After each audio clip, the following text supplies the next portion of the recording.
Neat paper leak నిజమే. పరీక్షకు ముందు రోజు రాత్రి బయటకు అంగీకరించిన విద్యార్థులు. దేశంలో వైద్య విద్యా కోర్సులో ప్రవేశాలు నిర్వహించిన నీట్ యూజీ ప్రవేశ పరీక్ష 2024 అక్రమాలు జరిగినట్టు వస్తున్న ఆరోపణలు తీవ్ర దుమారం రేపుతున్నాయి. తాజాగా ప్రశ్నాపత్రం లీకేజీ నిజమని తేలింది. ముందు రోజు రాత్రి నీట్ ప్రశ్నాపత్రం తమకు అందిందని బీహార్లో అరెస్ట్ అయిన కొందరు విద్యార్థులు పోలీసులు ఎదురు అంగీకరించారు.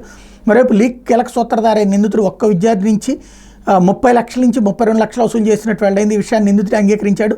కేంద్రం ఆదేశాల నేపథ్యంలో లీకేజీ ఆరోపణలపై దర్యాప్తును బీహార్ ప్రభుత్వం సిట్ని ఏర్పాటు చేసింది. ఇప్పటి వరకు 14 మందిని అరెస్ట్ చేశారు. వారిలో అనురాగ్ యాదవ్, నితీష్ కుమార్, అమిత్ ఆనంద్తో పాటు దానాపూర్ మున్సిపాలిటీలో పనిచేస్తున్న సికందర్ యాదవేందు అనే జూనియర్ ఇంజనీర్ ఉన్నారు. పాట్నాలోని శాస్త్రీనగర్ పోలీస్ స్టేషన్లో నిందితులు విచారిస్తున్నారు. లీకేజీకి సూత్రధారి అమిత్ ఆనంద్ అని తేలింది. అతడు యాదవేందుతో కలిసి పేపర్ను బయటికి తీసుకొచ్చారు. యాదవేందు అనే నిందితుడు అనురాగ్ యాదవ్ అనే విద్యార్థికి మామయ్య అవుతాడు అన్నటువంటి వార్తని ఇక్కడ ప్రధానంగా హైలైట్ చేశారు.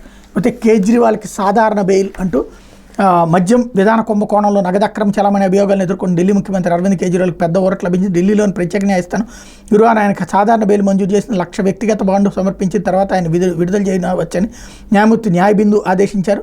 తీర్పుపై హైకోర్టులో అప్పీల్ దాఖలు చేయడానికి వీలుగా దాన్ని 48 గంటల పాటు పక్కన పెట్టాలని ఈడీ చేసిన వెంటనే న్యాయమూర్తి తోసిపుచ్చారు. విచారణకు ఆటంకం కలిగించరాదని, సాక్షులను ప్రభావితం చేయకూడదని కేజ్రీవాల్పై ఆంక్షలు విధించారు. ఎప్పుడు అవసరమైతే అప్పుడు కోర్టుకు హాజరై విచారణకు సహకరించాలని ఆదేశించారు.